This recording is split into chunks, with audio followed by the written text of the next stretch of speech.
Bonjour à tous et à tous, c'est ML Matlego dans une nouvelle vidéo sur les centrales nucléaires. Pour produire de l'électricité, que vous soyez dans une centrale ou ailleurs, c'est le même système. C'est un aimant qui tourne au milieu d'une bobine de fil de cuivre. Quand l'aimant tourne, il produit un champ magnétique qui, au contact du fil de cuivre, produit de l'électricité. Ce système s'appelle un alternateur.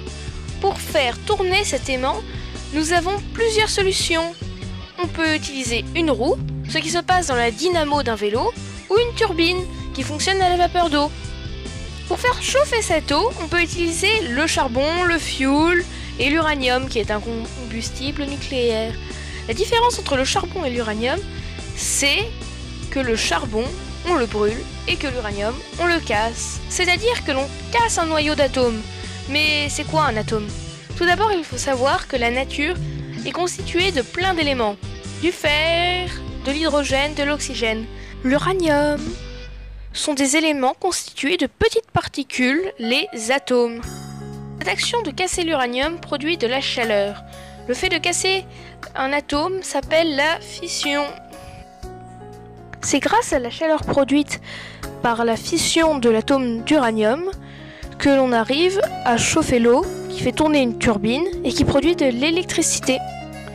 Il existe plusieurs types de réacteurs nucléaires. Celle retenue par la France est le réacteur à eau pressurisée. Il est composé de 3 circuits indépendants. Le premier circuit indépendant passe par le réacteur.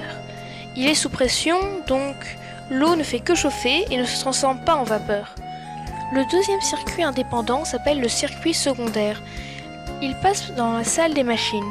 Il n'est pas sous pression, donc l'eau peut se transformer en vapeur, ce qui fait tourner les turbines. Le troisième circuit se nomme le circuit de refroidissement.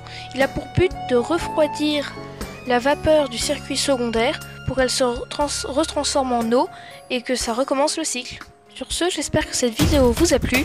N'oubliez pas de mettre un like et de s'abonner.